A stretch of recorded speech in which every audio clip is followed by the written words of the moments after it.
Boa noite a todos e que a doce e serena paz do Mestre Jesus possa envolver a todos nós aqui, encarnados e desencarnados. Dando início aos trabalhos da noite de hoje, vamos pedir ao nosso irmão Wilson que faça a leitura preparatória do ambiente. Boa noite a todos. Mensagem de hoje intitulada Riqueza, é psicografia do médium Chico Xavier, ditada pelo espírito André Luiz, componente do livro Endereços da Paz. Rico é o pântano pelos depósitos de matéria orgânica e rica é a enxurrada pelos recursos de adubação. Rica é a ostra que encerra a pérola no próprio seio e a árvore pelos tesouros que espalha. Rica é a fonte que auxilia sem recompensa. Rica é a forja pelas utilidades que produz. Rica é a dor pelas lições que ensina. O Senhor não criou a pobreza. Além disso, converteu o homem no rei das criaturas terrestres. O homem, porém, até agora, no sentido coletivo da definição, permanece detido na posição de chefe dos animais. Onde há luz de inteligência, não há penúria. Cada coração pode ser uma fonte de bênçãos. Doar estímulo, fraternidade, alegria, consolo, esperança e amor é mais que transferir as bênçãos dos recursos amoedados. É certo que há grandes benfeitores da humanidade que semeiam fortunas na preservação da saúde e da instrução da vida comunitária. Jesus, porém, ainda e sempre, é o maior de todos os redentores da terra. Como sempre, uma bela página para que possamos refletir. Vamos pedir agora ao nosso irmão Pedro que faça a prece inicial.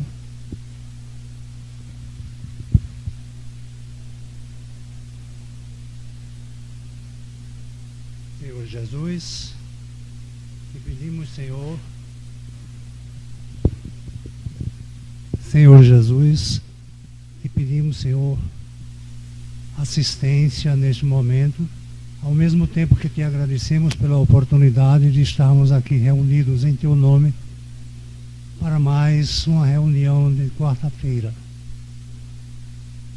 Rogamos a assistência dos benfeitores espirituais para que nós, individualmente, possamos elevar os nossos pensamentos ao alto e aurirmos os eflúvios que emanam da espiritualidade maior e nesse momento devem estar aqui conosco. E pedimos, Senhor, tua assistência, teu estímulo, para que não só nos acerquemos dos teus ensinamentos, mas que também os possamos pôr em prática, que é o objetivo maior de nossa vida. Que assim seja.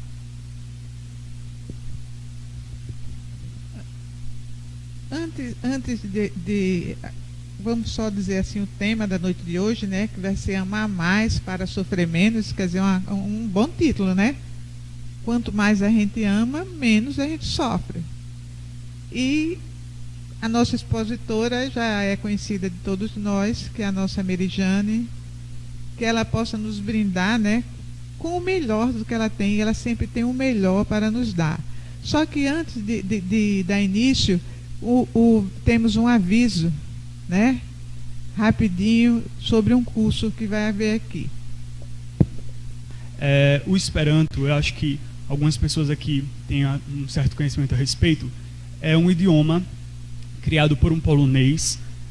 A intenção do idioma é justamente a fraternidade, e nesse ponto a gente tem uma certa ligação com o espiritismo, que a ideia é unir as pessoas. O Esperanto não pertence a nenhum povo, a nenhuma nação, a nenhum país. E é por esse motivo que a gente está proporcionando esse curso aqui, que vai começar só em março. Então, as pessoas que estiverem interessadas, procuram o Centro Espírita, a direção, para ter mais informações e a gente fazer esse trabalho juntos. Obrigado. E agora, né, nós temos finalmente a Meridiane. Então, boa noite, meus queridos amigos.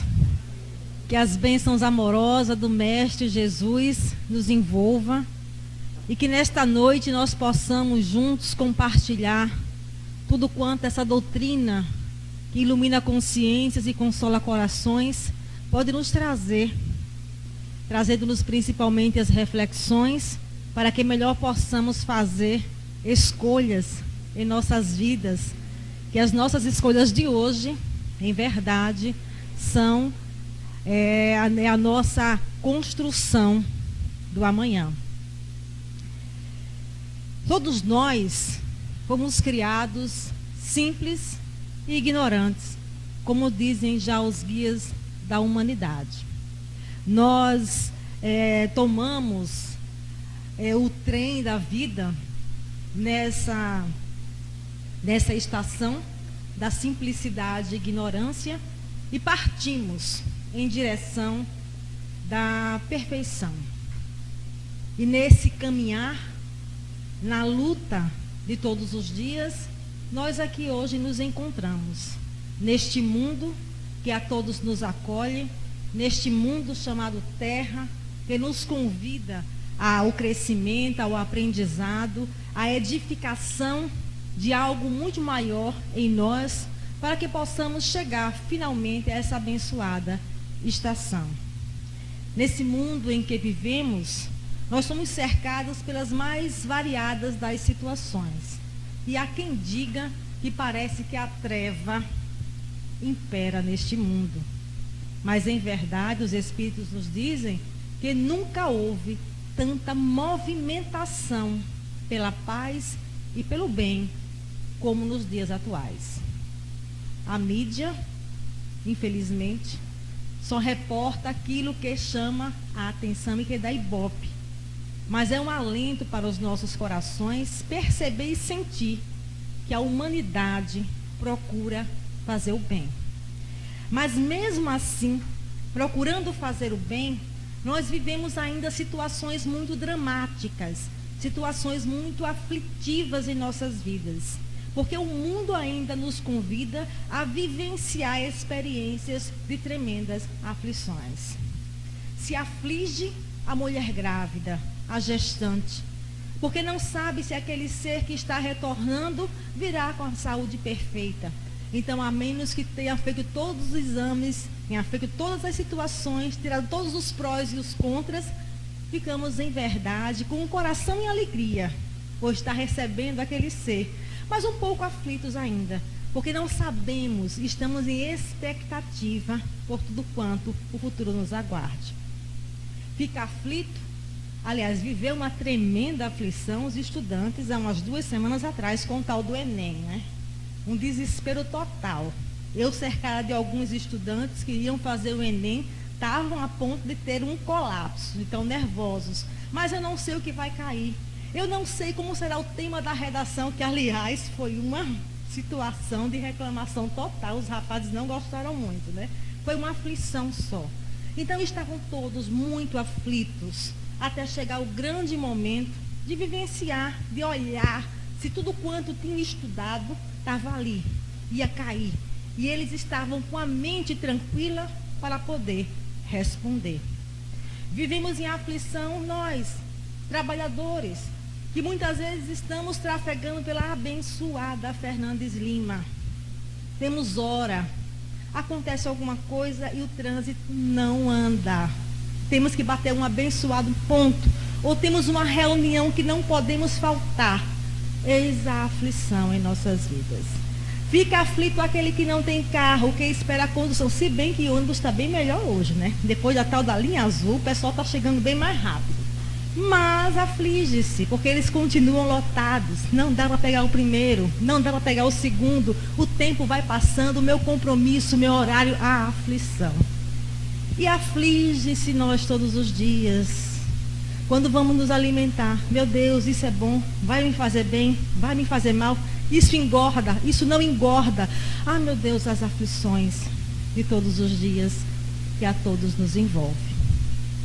As aflições existem em nossas vidas e nos mais variados níveis.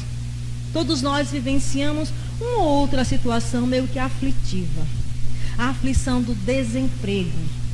O pai ou a mãe que tem dúvidas com relação ao pão de cada dia, daquilo que vai colocar na mesa, de pagar as contas, a energia, aquela aflição que corrói e que tira o sono que nos dá as condições de no outro dia enfrentar a vida com mais dignidade e menos aflição.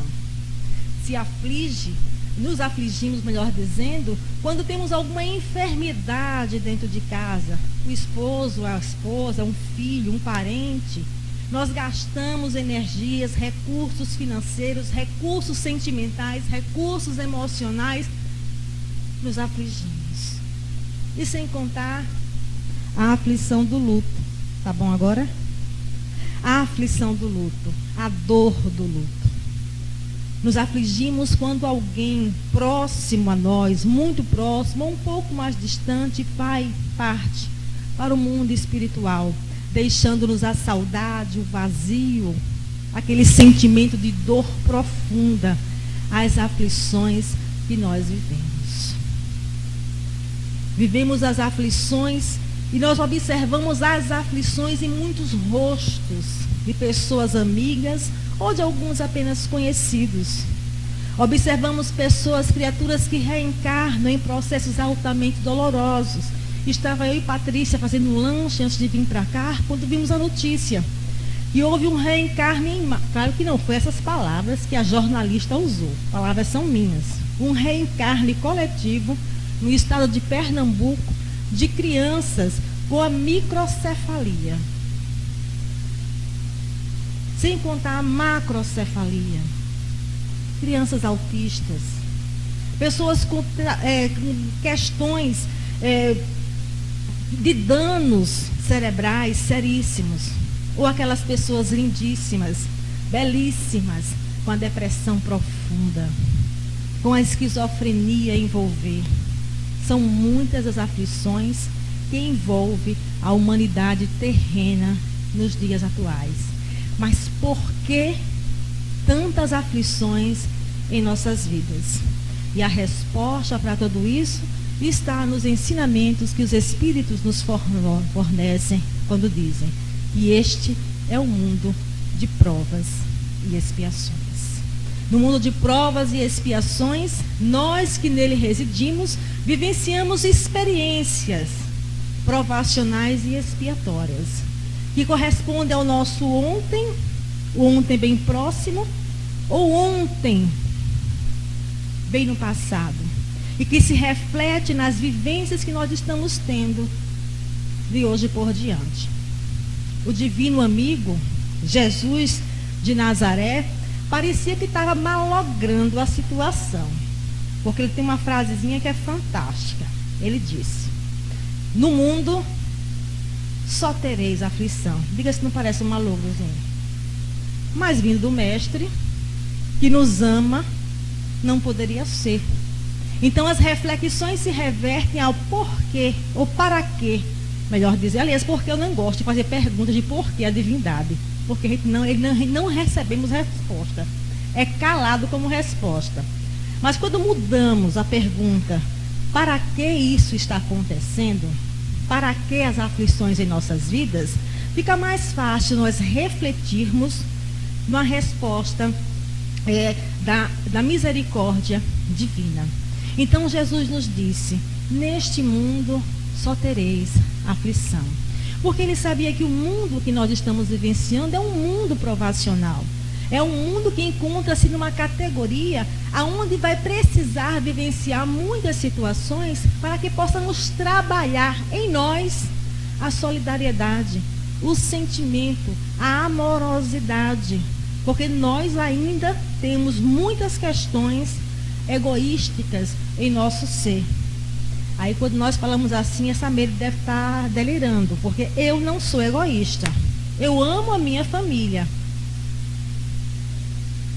Que bom. Mas aí está o nosso, acredito, o egoísmo familiar. Porque na minha família ninguém mexe. Se mexer com a minha filha, mexeu comigo, não vai prestar. É o nosso sentimento. E que bom que nós temos esse sentimento, porque antes podia nem ter. É o processo de evolução, é o processo de cuidado. É na família aonde o egoísmo vai sofrendo as suas primeiras derrotas. Porque nós passamos a nos preocuparmos com eles. Nós passamos a nos incomodarmos com o que acontece com eles. Nós somos capazes de passar noites acordados por eles. Dificilmente passamos por outras pessoas. Fazemos uma visitazinha aqui e acolá. Oi, tá bom, estou orando por você. Às vezes nem tá, mas diz que tá. Tudo isso que acontece em nossas vidas são as questões em nós sendo continuamente trabalhadas. No mundo só tereis aflição.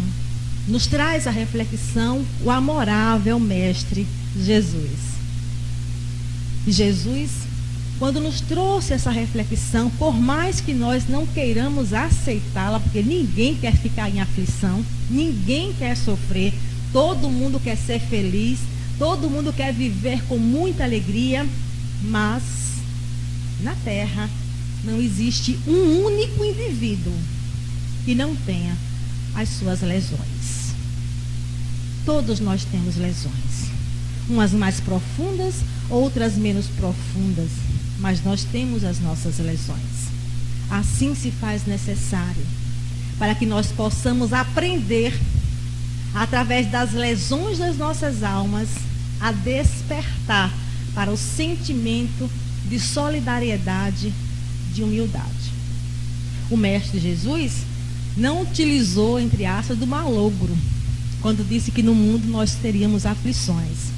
Ele nos deu também, ele cantou para todos nós uma escala de valores, que são as bem-aventuranças.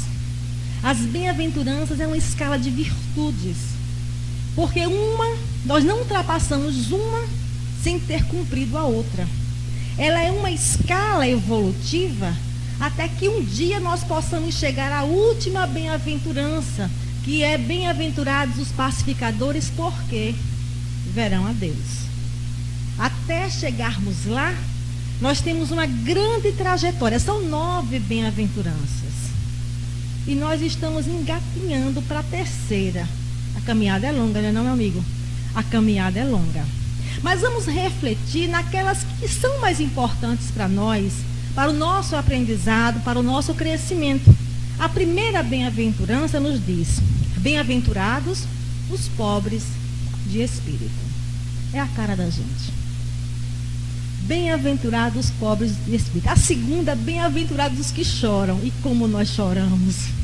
E a terceira é bem-aventurados os mansos e os pacíficos, porque herdarão a terra. É a nossa cara. As demais eu não vou nem falar, porque a gente está um pouquinho distante das demais. Mas vamos chegar lá. Caminhada é para seguir sempre. Mas na primeira bem-aventurança, bem-aventurados os pobres de espírito, Jesus está nos convidando a sermos humildes. Ele nos convida a trabalhar a humildade em nossos sentimentos. Porque o indivíduo que não é humilde, ele não admite que precisa de ajuda. O indivíduo que não tem humildade em si, ele não admite que é responsável pela sua felicidade ou pela sua infelicidade. O indivíduo que não tem humildade, ele não vai poder entender que a lei de Deus é uma lei de amor e de bondade, que ela é universal e igual para todos.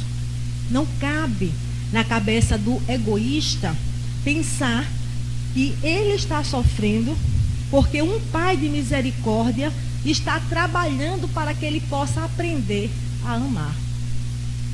Porque é muito mais fácil. Eu, Merijane, uma pessoa ótima. Algumas pessoas dizem que não, mas isso não existe não, pessoa ótima, né? E estou passando por tal situação. Denise, uma praga, exibida, não, essa mãe só vive rindo, só vive feliz. A inveja, né? Só vive se desfilando por aí, passeando. Eu não entendo. Eu sou uma pessoa boa, temente a Deus, vivo fazendo palestra e passo por dificuldade. Denise não vai a canto nenhum, acho que nem acredita em Deus.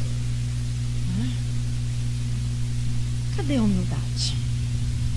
Cadê o sentimento de renovação? Porque o indivíduo que não trabalha em si a humildade, a postura é uma só. Porque Deus está fazendo isso comigo.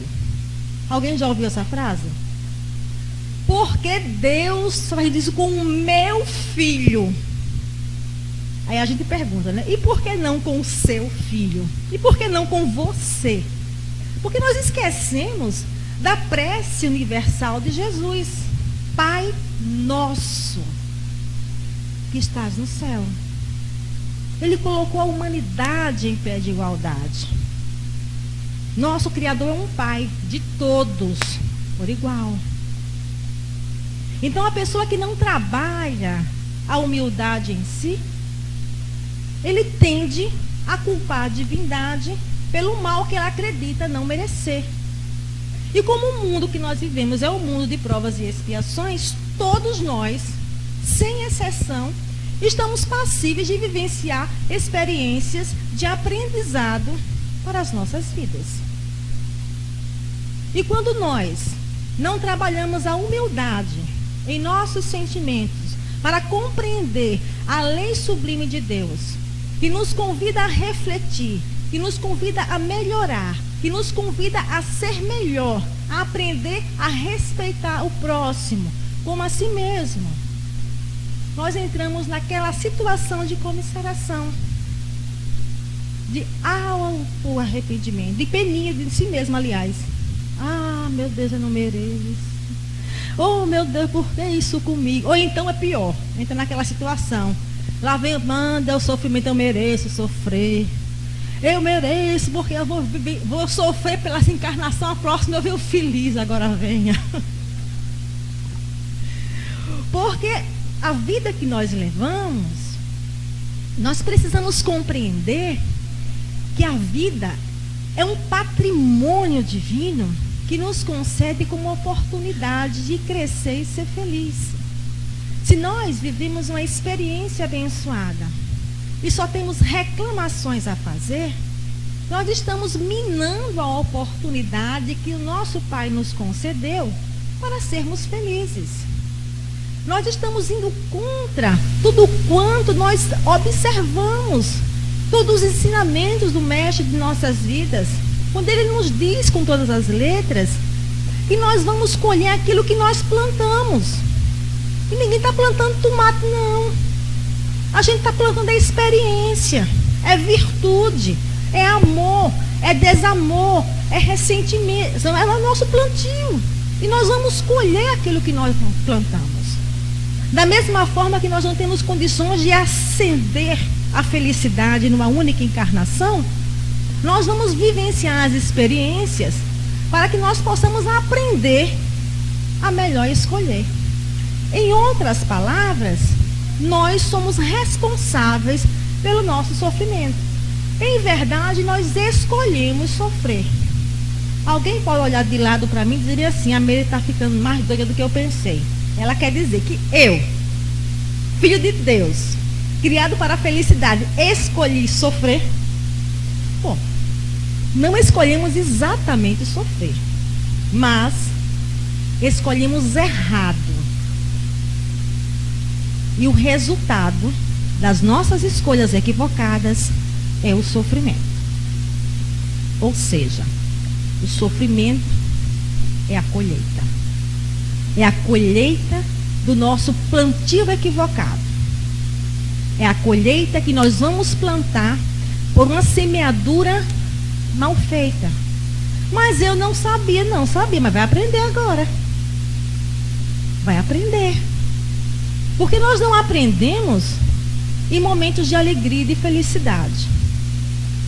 Nós aprendemos ainda com o sofrimento. As características que envolvem o nosso mundo são essas. E esse aprendizado, ele é feito dessa forma. No mundo só tereis aflição, disse o Mestre de nossas vidas, nos convidando e nos advertindo para tudo quanto nós vamos plantar para que possamos colher. Assim, o sofrimento é a colheita, é o alimento para as nossas almas, para que possamos fazer as coisas diferentes, para que possamos mudar. Mas o sofrimento, ele é uma consequência daquilo que nós plantamos.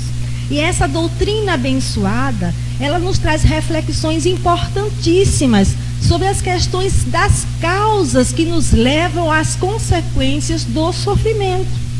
Quando nós pegamos o Evangelho segundo o Espiritismo, que eu tenho certeza que todos têm, todos leram, e todos vão se identificar muito rapidamente com o capítulo que eu vou dizer. Deixa eu fazer uma enquetezinha bem rápida. Todos aqui têm o Evangelho segundo o Espiritismo, né?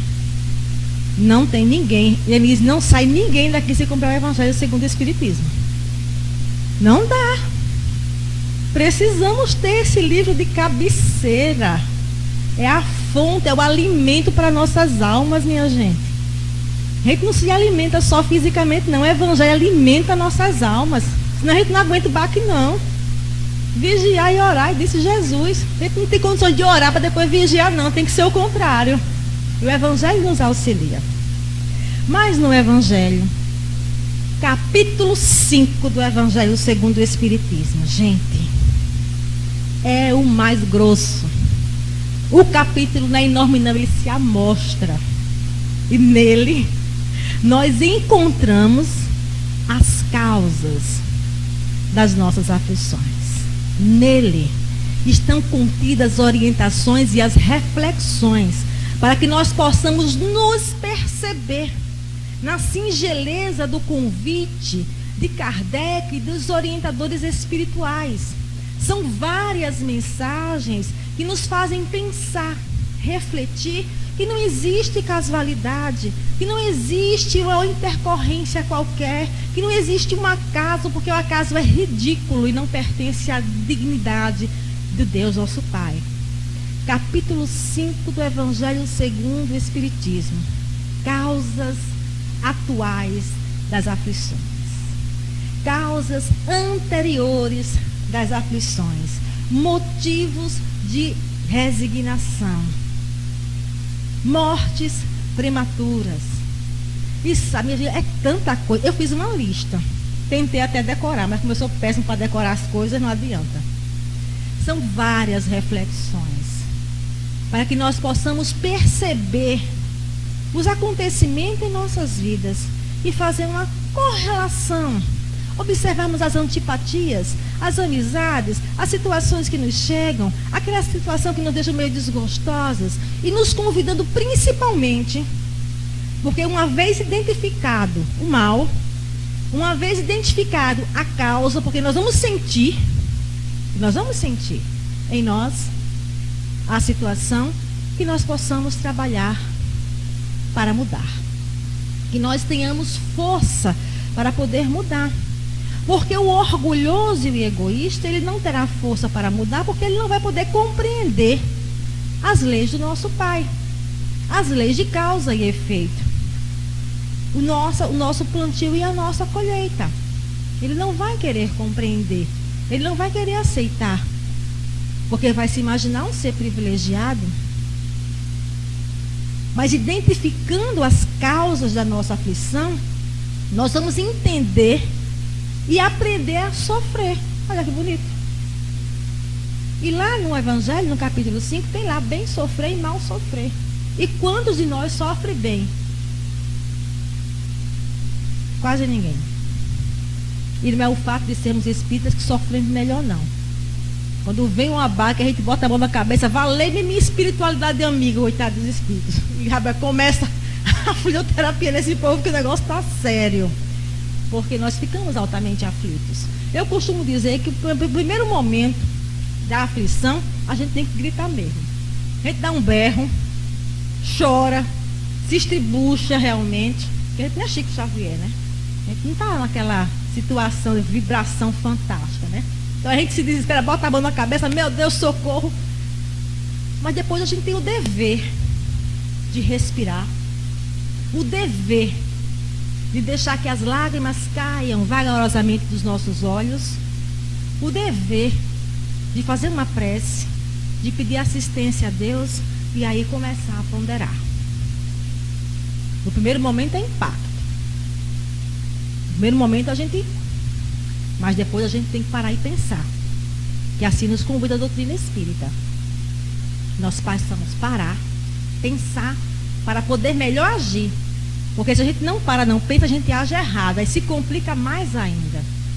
Então, para que nós possamos vivenciar essas experiências com mais dignidade, nós temos duas situações. Ou nós escolhemos trabalhar a serenidade em nós, ou nós perdemos as estribeiras. Diga-se de passagem que essa segunda opção é inábil. Não vai nos levar a nada. Apenas a um enlouquecimento maior. Então, que nós possamos trabalhar a primeira opção. É tentar trabalhar a serenidade em nós. E como nós iremos conquistar a serenidade? Com uma reflexão lógica e sequencial. Porque nós iremos entender que ninguém aqui é privilegiado. Que somos filhos de um Pai amoroso, que nos concede a oportunidade de uma reencarnação abençoada, vivenciando experiências abençoadas, envolvido no núcleo familiar que melhor vai se ajustar para as nossas questões íntimas, vivendo as condições financeiras, e a nossa é dramática, o Brasil é dramática, né? Mas que vai nos auxiliar no processo evolutivo, tendo a saúde física que nós melhor necessitamos para nos equilibrarmos para a próxima. Então, tudo isso são reflexões que nós vamos fazer da nossa vida. Vamos compreender que no mundo de provas e expiações, as nossas programações reencarnatórias estão sobre essas duas situações, provacionais e expiatórias. A maioria de nós provacional. Mas todos nós, tenho certeza, conhecemos pessoas que vivem situações de uma reencarnação expiatória. E qual a diferença?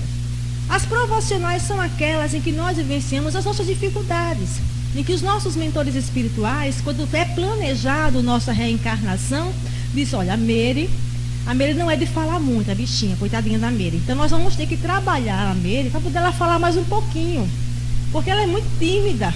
Vocês ficam rindo, né? Mas é sério, eu sou muito tímida. Então vai trabalhar mais um pouquinho. Mas ela pode fracassar se ela não estudar. Ela pode pegar o microfone e ficar muda. Mas é uma escolha dela. Mas o investimento dos benfeitores é que ela tem condições de vencer. Mas a escolha dela, o livre-arbítrio é meu. A mesma coisa Denise. Ou cada um de nós que aqui nos encontramos. Nós estamos numa nossa programação de crescimento, aonde nós temos todas as condições de vivenciar essas questões com muita dignidade. Iremos passar algumas dificuldades que são necessárias para o nosso crescimento, mas a destinação final é realmente a vitória. Mas o nosso livre-arbítrio é respeitado, nunca violado pelos amigos espirituais. Nunca. Nem Deus interfere no nosso livre-arbítrio. Nem Deus. Aí eu vejo alguns aí, eu vou até um adendo agora. Eu vejo aí alguns trabalhadores de reunião mediúnica dizer: porque o espírito fulano de tal mandou todo mundo vestir branco, mandou todo mundo fazer isso, aquilo, outro. Isso é violentar o livre-arbítrio. A escolha é nossa. A gente tem que ter cuidado. Nosso livre-arbítrio é uma conquista de cada um de nós. É uma conquista nossa. E eles não vão interferir, eles vão aguardar que nós possamos escolher e escolher bem. As expiações são aquelas situações que advêm para o ser para reequilibrar as energias que encontram-se desequilibradas. De que forma? Nós citamos no início da nossa conversa anencéfalos, microcéfalos, as questões das esquizofrenias, aquelas situações irremediáveis de saúde irremediável, são situações de câncer, situações que vêm realmente de forma muito afligente para o organismo físico, para as questões, para um reequilíbrio das questões perispirituais. Então são questões que não são retiradas. São situações em que o indivíduo vai vivenciar por uma necessidade de reequilíbrio psíquico. Não tem como se evitar determinadas questões. Essas são as reencarnações expiatórias. Ah, porque a criança é anencéfala. Ah, vamos interromper a gravidez. Prejuízo para todo mundo. Ela tem a necessidade de reencarnar daquela forma e ter vida encarnada até quanto a sua estrutura orgânica aguentar. Porque está se refazendo essas questões perispiritualmente para que numa nova oportunidade possa se vir com o organismo restabelecido. Nada é por acaso. Não existe acaso nas leis divinas. Tudo tem um motivo superior para o crescimento e evolução dos filhos de nós, filhos de Deus. Aí algumas pessoas dizem, ele está falando, mas vamos e convenhamos. Tem umas pessoas que eu vou te dizer, que parece que nasceu com a estrela na testa. Enquanto a outra está escondida, só Deus sabe lá onde. Porque não brilha de jeito nenhum. A pessoa, se entrar numa rifa, ganha. No que entrar, ganha. No que fizer, faz bem feito. Menina, não é uma estrela na testa. É uma sorte que eu nunca vi uma situação dessas. Vocês conhecem alguém assim? Não? Eu conheço, a minha filha. Ela ganhou dois ingressos. Um para o Jogo do Brasil aqui no sorteio de bolão e ganhou para a Copa do Mundo. Agora eu tive que me virar nos 30, né, para poder pagar esse negócio. Eu nunca vi tanta sorte para essas questões. Mas aí a gente pensa, por que ela é merecedora? Eu não ganho. Eu ganho. Eu ganhava sorteio de escola para responder pergunta de professor. Eu saía na frente, era uma desgraça um negócio desse. Aí não respondia nada, porque não era muito afim de estudo. Era uma situação, mas tudo bem, vamos embora. Graças a Deus, né? Pelo amor de Jesus, pelo menos isso, né? Porque a mãe, minha filha, não rale não para ver uma coisa, não trabalhe não para ver se vê alguma coisa na vontade, né? Mas o que nós queremos dizer, gente, é que, como dizia Einstein, Deus não joga dados. Então não existe essa sorte. Não existe. Porque fulano tem mais sorte do que eu não tenho. Fulano tem mais mérito ou demérito do que outro.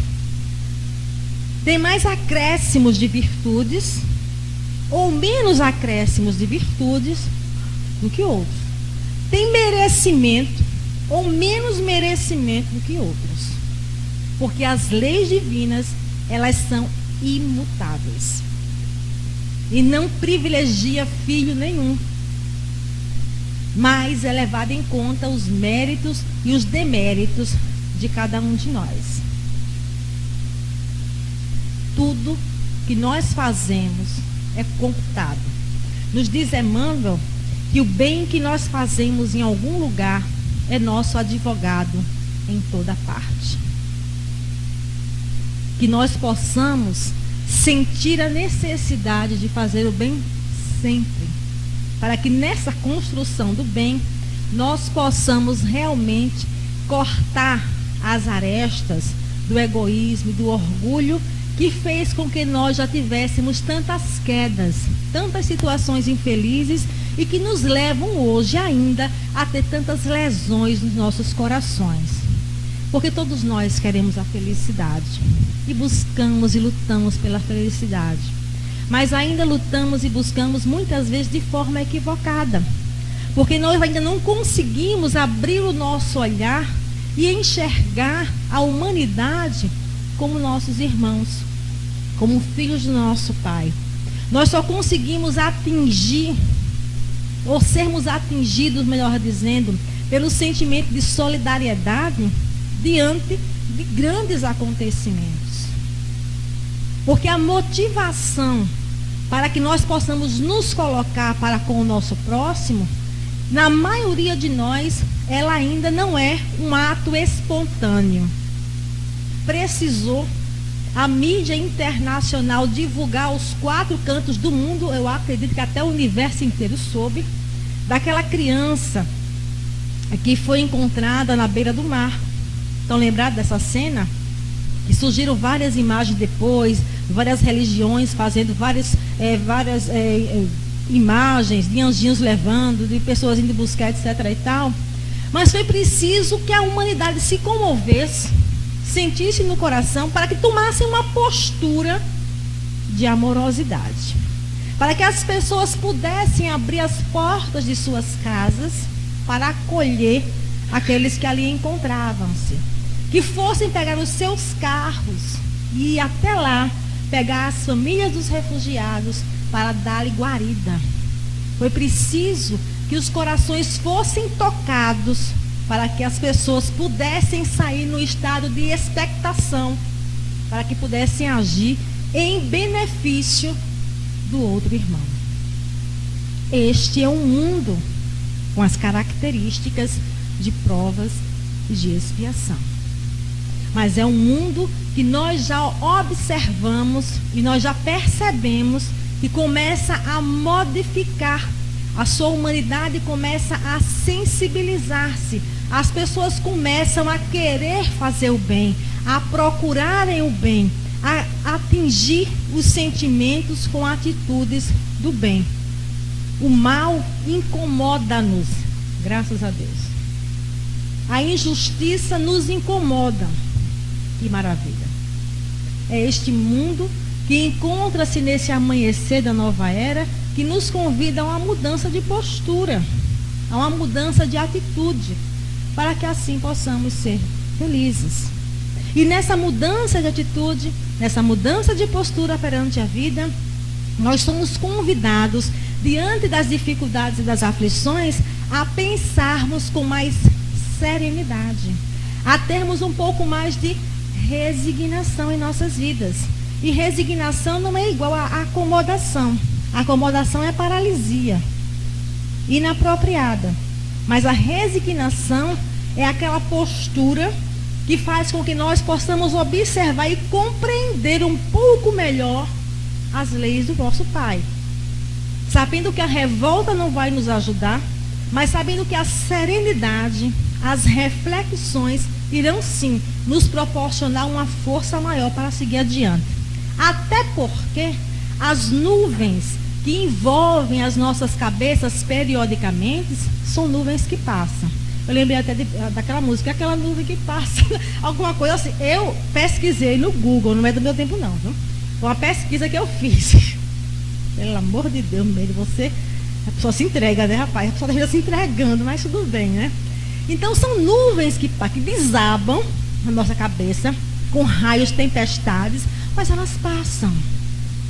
Elas passam. Então a serenidade, o entendimento daquilo que está acontecendo, a resignação de que naquele momento nós não podemos mudar muita coisa, mas podemos trabalhar e nos fortalecer, porque aquilo vai passar. Quando estamos desesperançados, desesperados, descontrolados, desorientados, aparvalhados, aí nos atos de loucura que irão proporcionar um grande arrependimento e sofrimento no amanhã acontecem. Aí nós vemos pessoas adentrando pelas portas do suicídio, procurando as drogas para aliviar a tensão. Estou desesperado, vou tomar uma para poder amenizar. E gastou dinheiro com a infeliz da bebida, vai conquistar uma belíssima de uma ressaca no outro dia, e quando despertar o problema está lá, ele está ressacado sem dinheiro. Olha que situação bonita. Piorou a situação, né? São as fugas espetaculares que nos proporcionam realmente um prejuízo muito maior, sem contar que está queimando energia vital, diminuindo os dias de reencarnação que nós teríamos pela frente.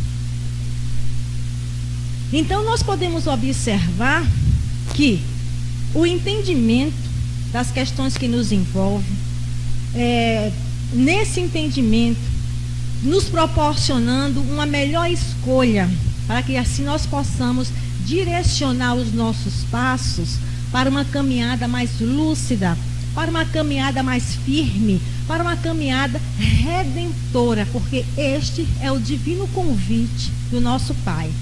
Uma reencarnação redentora para nós, filhos misérrimos do nosso Pai, mas infinitamente amados por Ele. Então é isso que o Pai nos pede, compreensão.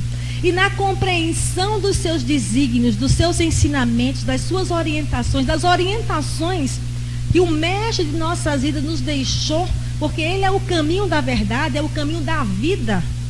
E nesses ensinamentos nós iremos trilhar com muito mais segurança, tendo o seu evangelho de amor como esse farol a iluminar as nossas vidas e as nossas caminhadas. Nós seremos grandes vencedores na escola da vida. Porque a terra é exatamente isso. Ela é uma escola. A terra é exatamente isso. Ela é uma casa de retenção. A terra é exatamente isso. É um local onde nós nos encontramos para aprender, para vivenciar as experiências. A terra, ela é um hospital. Porque nós viemos para cá enfermos de alma, com sentimentos corrompidos, com mazelas em nossas almas. E no hospital, numa casa de retenção e numa escola, a escola nós vamos aprender. Mas nos dois outros ambientes, ninguém vai lá de muito boa vontade, não. A gente só procura um médico quando está nas últimas, né? E homem parece que é pior do que mulher, né? Só vai empurrado, amarrado ou sob pressão. Acho tudo bem, né? Não é nenhum paraíso. E a nossa escola, a nossa terra é isso. Então nós não vamos procurar essa felicidade aqui, até porque o Mestre nos disse, a felicidade não é deste mundo, mas é neste mundo que nós começamos a construção. E nós só podemos construir esta felicidade tendo um entendimento da vida. Ontem nós éramos inocentes. Inocentes porque nós não tínhamos o conhecimento que nós passamos a ter agora. E olhe, que depois que Jesus veio, eu particularmente considero que não tem mais ninguém inocente. E quando ele disse, ama a Deus e ama teu próximo como a ti mesmo, pronto. Acabou a inocência de todos nós, de ser primeiro eu, segundo eu, terceiro eu. A gente faz assim porque ele é teimoso mesmo. E essa doutrina nos traz essas reflexões. Tudo que nós vamos plantar, consequentemente nós iremos colher. E que possamos colher atenção. Que nós possamos colher tolerância, amor, amizade, caridade. Que nós possamos fazer uma bela plantação para colher em nossos corações um sentimento de amorosidade. Quando eu adentrei na doutrina espírita, alguém, não lembro quem agora, me indicou um livro para ler. E eu achei assim o título do livro é a coisa mais linda do mundo, até acho ainda hoje. É um livro do Fernando Duó. Alguém chorou por mim. Mas eu digo, meu Deus, alguém chorou por mim, que coisa fantástica. E lendo o livro, é um romance muito lindo, muito simples, de Fernando Duó, ele mostra a importância de uma lágrima, de um bem que foi feito, e aquela lágrima socorre nos momentos de maiores aflições. Que nós possamos construir as nossas vidas com esse sentimento, para que alguém possa chorar por nós, porque essa lágrima com certeza será convertida em bênção, em analgésico para as dores das nossas vidas. Que nós tenhamos esse alguém a orar por nós, a sentir por nós ou conosco, para seguirmos adiante, compreendendo como é a lei da vida, como é esta vida, o que nós aqui estamos fazendo, a nossa destinação. Nós podemos entender todo o amor de Deus, nosso Pai, por nós, suas criaturas muito amadas, mas altamente problemáticas no orgulho e no egoísmo, que por tanto tempo nos desviou das orientações superiores do amor. Compreendendo as leis de Deus, nós podemos sentir esse amor a nos envolver. E nós podemos nos colocar nessa atual reencarnação e dizer com toda a sinceridade, sentindo nos nossos sentimentos, que a vida é o perdão de Deus para os atos equivocados do ontem, nos concedendo, através do esquecimento das nossas faltas, a oportunidade de trilhar, de escrever nas páginas do livro de nossas vidas uma história diferente, de escrever mais bonito, de aumentar o ciclo de amigos, de fazer o bem sem olhar quem. Essa é a grande proposta da vida. Mas em verdade, nós só poderemos trilhar com toda a dignidade que o Filho de Deus deve ter, compreendendo a lei desse Pai que nos proporciona a vida, que nos envolve com o seu amor e nos convida a sermos felizes, entendendo a vida, entendendo as questões que nos envolvem, entendendo as questões que cercam os nossos sentimentos, nós podemos melhor compreender as situações afligentes, vendo a aflição como um medicamento divino, não para que nós possamos nos afligirmos, mas para que nós possamos perceber que nas aflições é o divino convite da superação, porque tudo na vida passa e a vida é escolha. Somos nós que escolhemos. Nós escolhemos o caminho do céu, nós escolhemos o caminho do inferno. É uma opção nossa, é uma deliberação pessoal. Quem quer ser feliz aqui? Só eu, meu Deus. Eu e a menina linda ali. Ah, eu vou perguntar de novo, porque eu sou uma pessoa, eu sou justinha, né? Eu não sou lá justo, mas eu sou justinha, né? Quem quer ser feliz aqui? Coisa bonita. William Crookes, encarnado, desencarnado, todo mundo quer ser feliz. Isso é uma maravilha, né? Então nós vamos terminar com uma reflexão sobre a proposta da felicidade, das nossas escolhas. Existia um rei muito justo, muito correto e muito exigente. Então ele disse, sabe como é rei, né? Rei acorda bem, de repente tem umas ideias mirabolantes, ele acorda meio desorientado e reuniu o conselho, os sábios do reino e disse: senta aí todo mundo que eu quero falar. Acordei com um pensamento e eu quero que vocês me digam qual o caminho do céu e qual o caminho do inferno. Os sábios olharam para a cara do outro, agora deu bom? Agora deu bom. Então aquele que era considerado o mais sábio de todos os sábios daquele reino levantou e disse: Senhor, nós não sabemos, mas no outro reino, passou a bola, tem um sábio, mais sábio que todos os sábios de todos os reinos, que esse vai lhe dizer qual o caminho do céu e qual o caminho do inferno.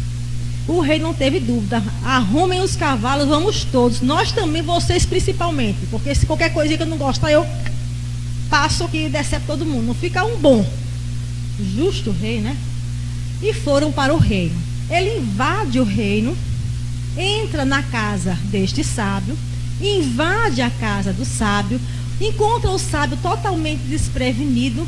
Então ele pergunta: eu quero saber qual o caminho do céu e qual o caminho do inferno. O sábio olha para ele e diz: e quem é você? Nisso ele desembainha a espada, uma pessoa pacífica, né? Coloca a espada no pescoço, no gogó, como a gente costuma dizer, no gogó do outro, e disse: eu sou o rei. Mas o sábio, que além de sábio era atrevido, parecia nordestino, disse: rei de outro reino, porque desse reino não é. Ele disse: não importa, mas eu quero saber qual o caminho do céu e qual o caminho do inferno. O sábio olhou para ele e disse: este é o caminho do inferno. O rei era atrevido, mas não era burro.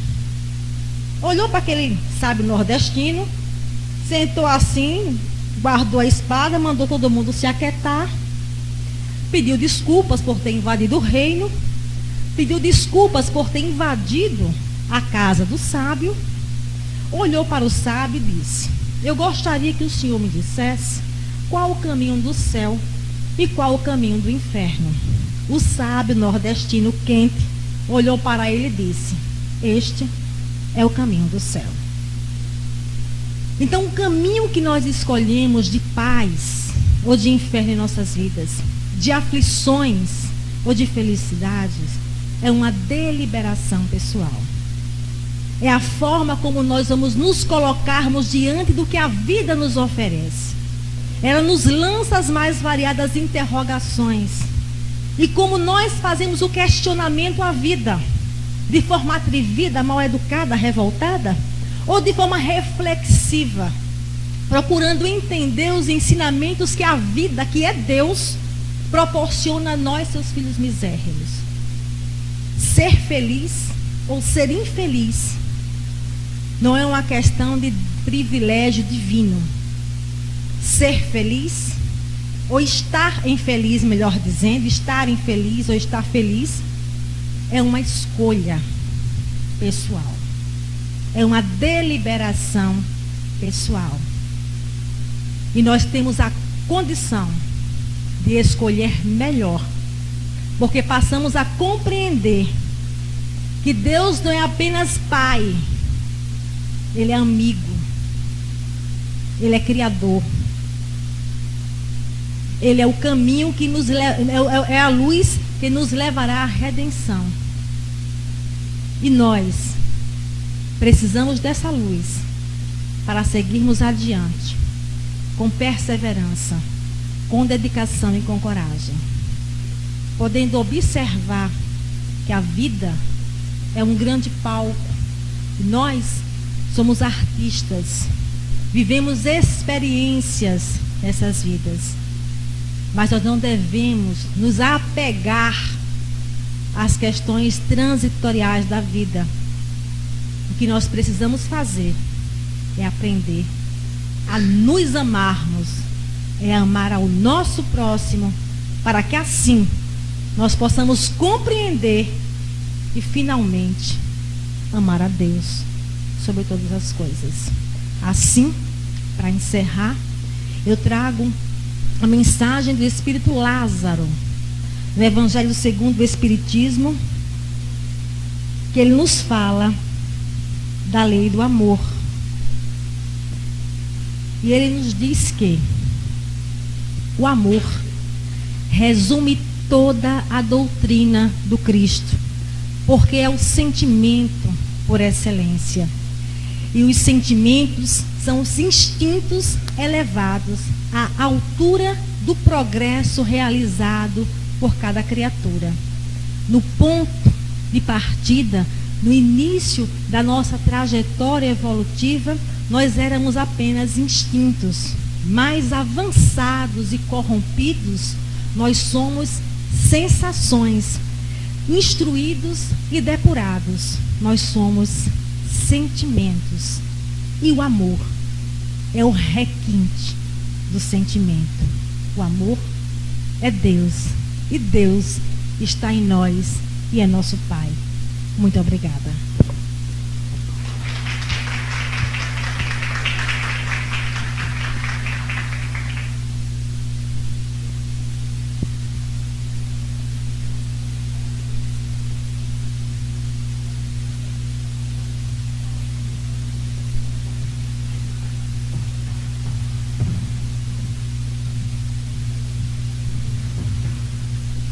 Obrigada, Merijane, pela sua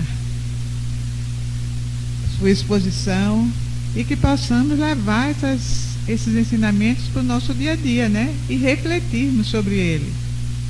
Essa é a nossa função de estarmos aqui. Dando continuidade, vamos pedir à nossa irmã Vera que faça a prece final.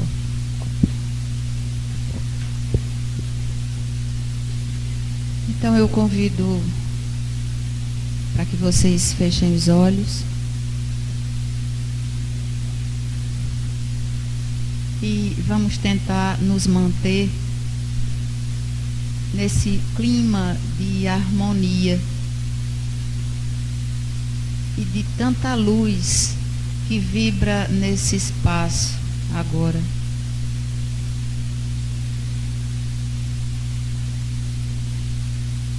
Serenando o pensamento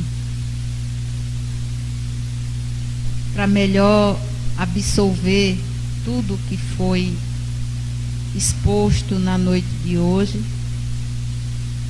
vamos visualizar a imagem do Mestre do Amor, essa luz tão perfeita que simboliza tudo que há de bom, todo esse sentimento de completude que nós todos precisamos. Dizendo assim: Mestre Jesus, nós te agradecemos pela noite de hoje, te agradecemos imensamente pela oportunidade dada de estarmos aqui, por mais um pouquinho de conhecimento, que esse conhecimento nos aproxime do saber, do sentir, para que possamos verdadeiramente desenvolver o nosso amor, que possamos deixar fluir a paz que há em nós, que possamos refletir sobre o que ouvimos aqui, e que nós possamos ter também coragem de colocar o resultado das nossas reflexões na nossa prática diária. Que o amor por ti, Deus Pai de misericórdia, nos aproxime mais e mais, e que nós possamos olhar para o irmão como um irmão, verdadeiramente irmão. Que a tua luz, o teu amor nos acompanhe, e que nós possamos ser capazes de difundir essa paz que buscamos, difundir nas nossas casas, nos nossos lares, nos ambientes de trabalho, enfim, com todos os que estão no nosso entorno. Que essa paz nos acompanhe, que ela fique conosco e que ela se expanda nesse universo. Que assim seja. Então, mais uma vez, agradecer a Merijane, né? Convidando a Merijane para voltar à nossa casa. Ela é sempre muito bem-vinda, né? Então, mais uma vez, muito obrigada. E agradecendo também a presença de todos, e que possam ficar sentadinhos aí, que a gente vai começar a segunda parte, que é o passe. Muita paz para todos nós.